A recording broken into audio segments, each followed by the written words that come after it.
Okay, we should be all good then. It's another jolly good time. Thank you for another invitation, Atticus, for joining in with a jolly good time. Yeah.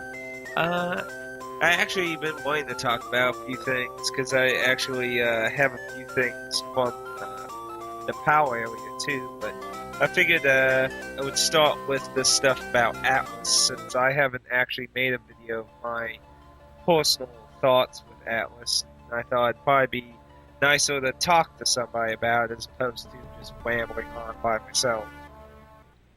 Now, actually, that surprised me a bit that you haven't made a video about it yet. Well, the thing was, I was kind of still debating about how I felt about it. Like, initially, I'm not gonna lie, initially when I first heard it, I was just so pissed. Like, I was just like, oh my gosh, it's the end of the days, everything's over. Because Sega themselves is, as a person, a fan of other franchises Sega does, like Valkyrie Chronicles, I feel like the last time they ever did anything for a niche fan base, and then it's like everything's dead unless it's Sonic. If it's Sonic, we'll bring it out, but everything else, no. We don't want everything else. Everything else can go watch somewhere else. And I don't know. It's like some people say, they could go the route where if they left them alone. And I do think if they did just let Atlas do what they do, I mean, they obviously make money. I mean, it's I think it would be a smart move if they just let them keep doing what they're doing, and as long as they're doing it fine, just let them keep going. When they fuck up, then you innovate. But I just don't see a CEO business of anything, like any big business with stock and CEOs and stuff, really doing that. And a lot of Sega's RPG franchises basically haven't been in America for ages. Valkyrie Chronicles, if you're willing to count that as an RPG.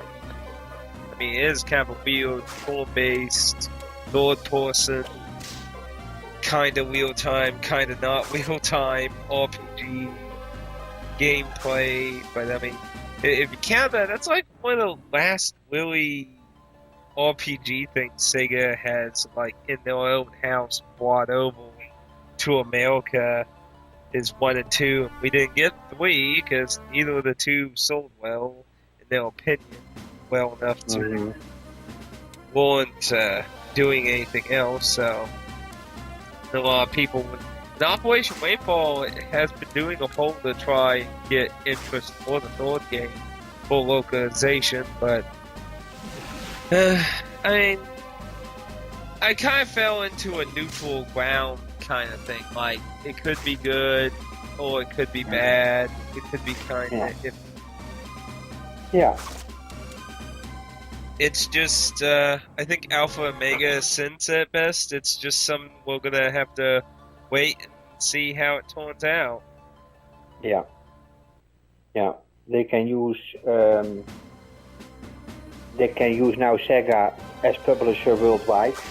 If everything works out great, then Atlas can just concentrate on continuing making the good games and use Sega as the publisher. So actually, if yeah, I was Sega, I'd use the Atlas name more often, to be honest. But yeah, but Europe has no Atlas, so now they can skip using Atticusmj software for the releases in Europe. Actually, here's a good question. This actually is a very interesting question to me. How is Sega in your part of the world? Like, do you feel like they treat their fan base much better there, or kind of in the same boat with America? I would have preferred Atticusmj software. I would have preferred over Sega each day. But yeah, it's a little bit what you say. What did we get from Sega? Resonance of Fate or something for the PlayStation 3. Yeah, Resonance I think that of was around the something. time of Valkyrie Chronicles 1, but that's not necessarily a Sega in-house game. That is just the game they published. That's actually by the company that the former people who made the Tales series back on the Super Nintendo. It's by the original team that did that, so their company. I'm not sure any specific people on this Tales game worked on, but the company they started after they left is the one that made that game, and Sega published it. Yeah. So well, that's all I can think of right now for what Sega has made interesting here. But it's like I said, they can go a good way. Atlas make the game and Sega can release them here in Europe. And yeah, it can work out so great. And indeed, they have to keep the Atlas logo on the game as well because their fan base. in America and Japan, the Atlas logo means money signs. I can understand your point of view too, because I think Atlas has only released 2 games of those in the PAL area under their name. Or have they ever released anything? Yeah, like you said, Persona 4 on the PlayStation 2 was Square Enix, released by Square Enix here. So that's also one. So I'm also guessing which game has been released by Atlas themselves, and I think maybe none. Persona 4 Arena, that was who brought it here? P-Cube. So it's always another company who publishes Atlas games over here, and then it's always who's gonna publish it, and if they gonna publish it, and when they gonna publish it. Yeah. So with Sega we can go in a better direction, but for the USA, yeah. I do not know if it's an improvement for the USA. Atlas already had a good publishing base over there. So yeah, they have a really good relationship with fans here. I mean, they've released so many interesting niche games here and that. So I mean, a lot of people really like the Atlas brand, just simply that. I mean, like Alpha Omega Sin said, there's people who just go out there and buy the game just because it says Atlas on it. Yeah. Well, one disappointing game was that Rondo of Swords for the DS, but again, it was an Atlas logo, so I just picked it up and I'll see at home what it is. So for me as well, when I see that logo, it's a company I like to support as well. So there's very few times I've been disappointed with that. It's very, very little. But I like to think I'm pretty broad and open to most game types. But that's just me. Of course, I always know, not everything's everyone's cup of tea. Well, Soul Hackers is a bit. I played it. I just checked it out for 2 hours, but it looks indeed like a few reviewers say it looks a bit outdated. Oh, it was a Sega Saturn game, so yeah, that's noticeable. That's a 40-hour date in the CD realm of Final Fantasy. But the Sega side, the only way you can get older now in Sega's is going to the Sega CD. Some of the most impressive stuff of that was FMV games like Snatchel and the Lunar game. So, and even then they still looked pretty. I mean, I liked Lunar Silver Star on the Sega CD, but graphics and that definitely have a datedness to them. But anyway, that's kind of my thoughts on Atlas, Sega. That it's just kind of a weight thing. So hopefully hopefully that turns out to be good and they're smart about that and not stupid. Do what they've been doing with the other franchises. Because I can tell you, lots and lots of people would just be even more mad at Sega. They always are for stuff. But moving along, you know the Vita TV, right? Nope. Vita TV? You haven't heard about that. It was at the Sony press conference at the Tokyo Game Show. It's been a lot of buzz on YouTube for the last few weeks. The PS Vita TV was announced at the Tokyo Game Show, and a lot of people in America were like, "Oh man, I'm gonna totally buy this thing." It's basically a console version of the Vita stripped down with, stuff that wouldn't really work within that form. So, and it's going to be the cheapest Vita out there. But then later, I think about a week and a half after they announced it, they revealed that they only have plans of releasing it in the Japanese market. So now a lot of people in the Western hemisphere of the world are just like, oh, what the fuck? I would have totally bought that. And I don't know. I'm still waiting for more information because they also announced the Vita 2000 model, and I want to know if the Vita 2000 model is going to have an output function like the PSP 2000, 3000 models did. There hasn't really been any word on that, and the Vita TV will have output, obviously, because it has to connect to the TV, so technically it can be used for output functions, but the negative effect of the TV is that it won't have a touchscreen. It'll work with a PS3 controller. And rumor, I have not seen confirmation about this yet. Some people have left comments to replies I've done about it, saying that it would, but as far as I'm aware, it's just a rumor, but the PS4 controller is supposedly going to work with it too. Which, if that's true, then that has a touchscreen. Excuse me, hiccup. So, in theory, that could solve that problem with lack of touchscreen. Yeah. But I haven't heard any real confirmation for that, and that is my concern really with the Vita TV. I mean, it is region free. I mean, all the Vitas are region free, so technically, even though they're not releasing it in any other part of the world, it's still importable and everything. So. If it wasn't for the lack of the touchscreen stuff, I would actually probably consider it. But the fact that it's cutting out a portion of its games from it, it just doesn't interest me because of that. And a lot of games use the function of load and save a game. You have to use touchscreen.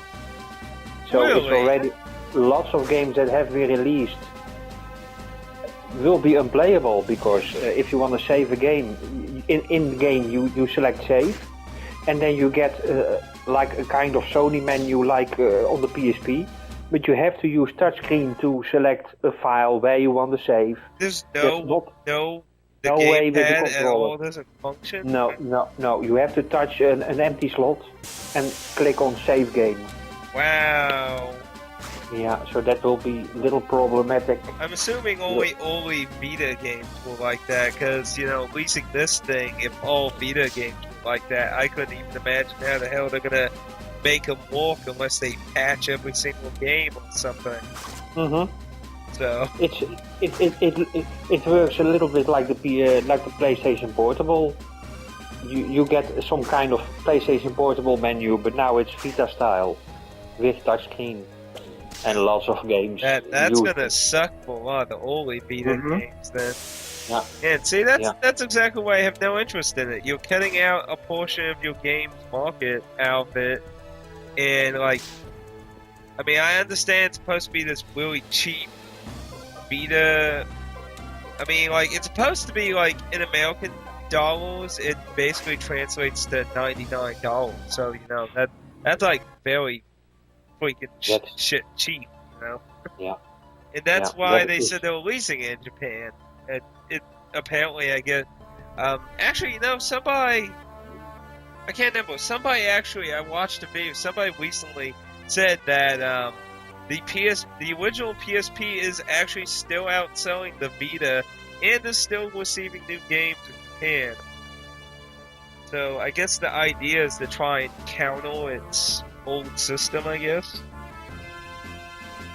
What made the PlayStation Portable so popular versus the Vita? Was it because it was so easy hackable? Well, Or was it? well, that's why it's popular in America. In Japan, I'd say it's staying popular because it just has such a big selection of games on it. I'd really say it's the Apple II effect. Like, you probably actually know why by that. When the Apple II came out, it obviously was popular, tons of software, and at that time, the Apple Corporation was starting to become corporate. No longer a bunch of small round table nerds who made a computer. It's now in business suits and that.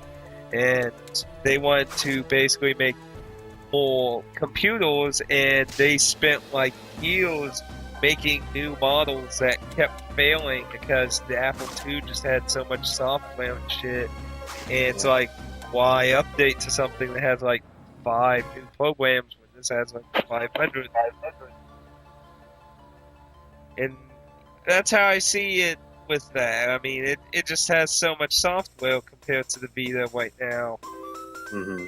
So, I mean, but, that's just my opinion on that. But that's supposedly the stance on the PSP versus the Vita.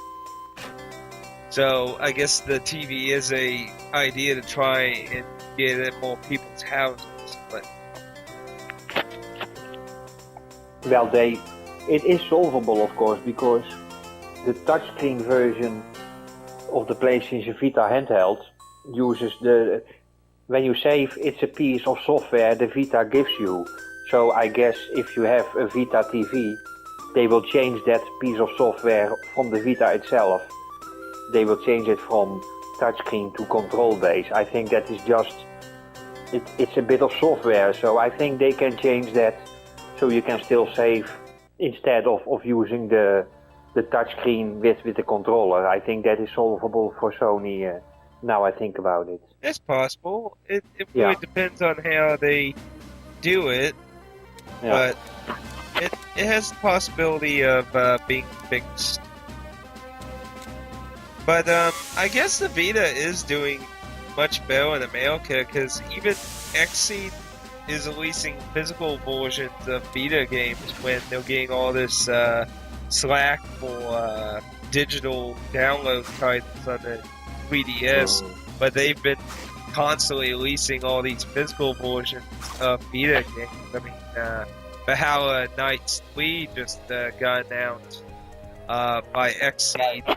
I'm not quite sure if it's going to have a physical release, but if it's going to follow I think they got about 5 titles on the Vita now, and they've just all been physical versions. I think they do have some digital. I think the very first title they did on the Vita, I think that was a digital title, but I guess it's doing good enough, in their opinion, to justify physical versions. Well, 3DS, I guess, in their views, just not getting them enough money for it. And Axis Games is also, like, they're getting ready to release a really bizarre roguelike game, which I believe is being titled Sorcery Saga Course of the Great Koi God, and it also just released information on a limited edition of the game, which is quite bizarre in a way, because it's going to have a strange plate bowl and a spoon and a bibbin with it. Kind of a really strange limited edition of a video game. Like, I got food whale and a bibbin for my baby. Yay! Well, indeed, you are right. When you were talking about Exceed,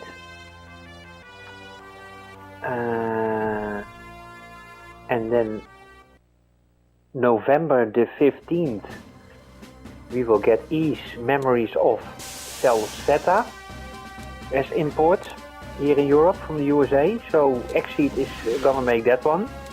And Valhalla of Nights 3 indeed on October the 25th. And of course you already have Ragnarok Odyssey, so... Yeah. And Mara's... That game didn't interest me, but I haven't bought that one. Muramasa's Rebirth, it's a bit fighting Yeah, kind that of was game. actually originally a Wii title. That's also by Vanilla Whale, the people who also did Dragon's Crown. The Dragon... Like, Vanilla Whale does, like, some kick-ass artwork, I tell you.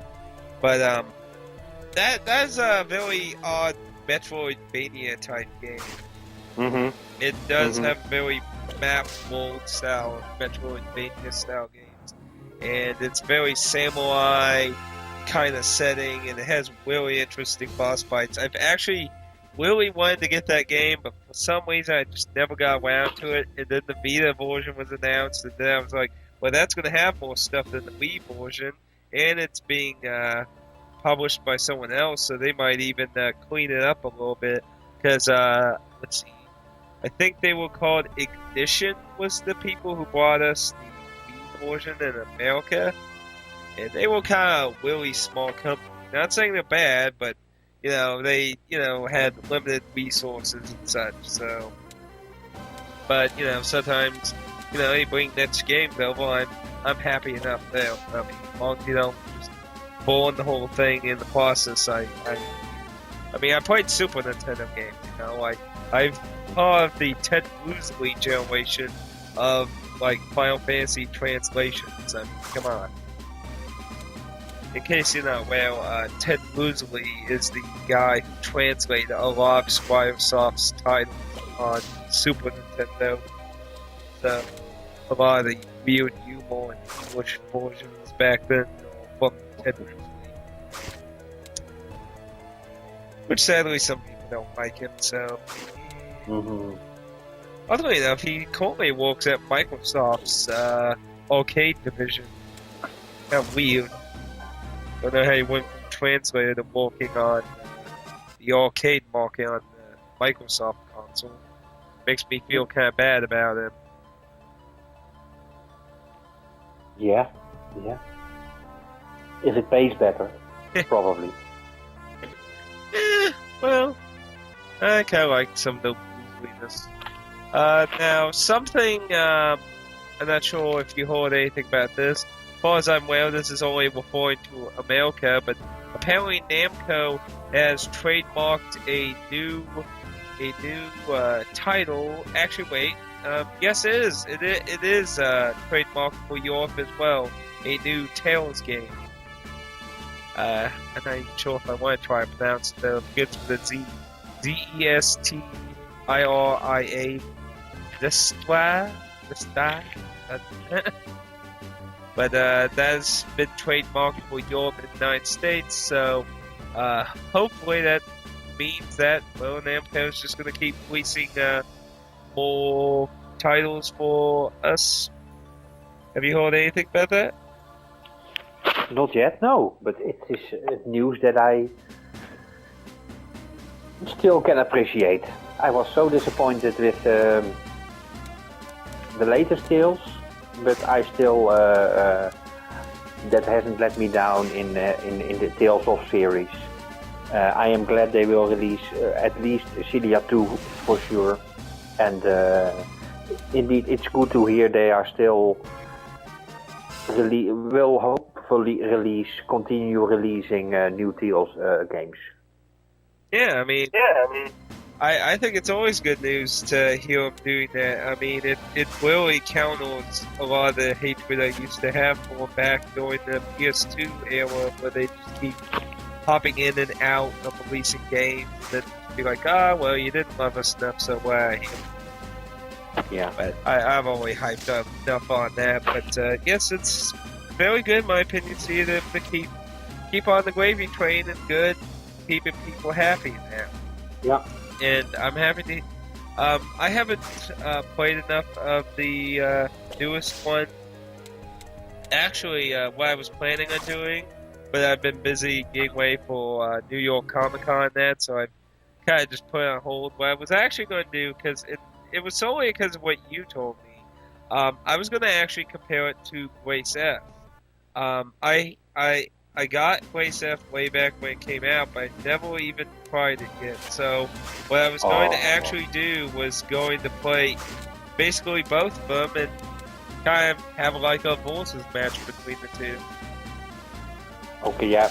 Then I think you already know which one, to my opinion, wins. Yeah, like I said, it was solely based on what you told me. So I was like, well, maybe to get a better idea of whether I think he's more justified or not on what we're saying, well, let's put it up to the test. Let's put up stuff. Let's have a duel off here between Grace F and Zillion. Yeah. So that's why I was planning on doing that, but that got delayed, obviously, like I said. So I'll probably go back to working on getting enough gameplay into those two and giving my thoughts on that after I get back from New York Comic Con. But, well, that's still got about a week and a half before I even do that. So. Well, Grace's F and Celia made me appreciate Vesperia much more than I did before Grace's F and Celia. Vesperia isn't so bad. Each time I think about it, my opinion about that game is getting better. It has the open world. It has the towns which look so lovely. You have played Vesperia, right? Actually, I never even got to game Vesperia, because at the time I was still in a very just screw you, Namco. I'm not getting into your hype and letting you disappoint me by saying I'm a pissant. Yeah. Because that's really what I got sick of back then. I got sick of trying to be a loyal customer, appeasing them with buying their shit new, and then be like, they'll love us stuff, so we're just not going to use it. But like I said, I don't want to really go in that much more, because I've already done several things with it. But I've been very happy, pleased with everything they've been doing a lot lately, so I think they've been very good, their fan base, for the last several years now. And I have been interested in the title. Originally, I delayed getting it because of the PS3 version. So I was kind of like, well, maybe if they actually play the PS3 version, maybe I'll get it and be like, eh. But we didn't get it. And it's no. Even though everyone was saying the 360 version sold well and everything, and people on the PS3 wanted it, and they didn't give it. So, but I still want to get it. It's just, well, didn't get to it yet. There's always stuff I want to get to. Some of the Yakuza titles. I want to get some of the Kingsfield titles. There's always stuff I want to get that I missed out. I mean, you only have so much money, and I usually try to support a lot of companies buying products new. So I can't shell out thousands of dollars every month. No. I also have to make a selection, and sometimes that does a little bit pain, but can buy all the games you want to have each month. Yeah. Just try but Namco Bandai, I think Namco Bandai in their PlayStation 2 days, let's say that age, I think they will never have released Project X Zone as well. Oh no, back if they were still how they were, that would never saw the light day. Because we never even saw the original game that's a sequel to that was on the PS2. Never even saw that to begin with. So I mean, it would not surprise me at all if we were back in that day. I would just be like, yep, never coming. No.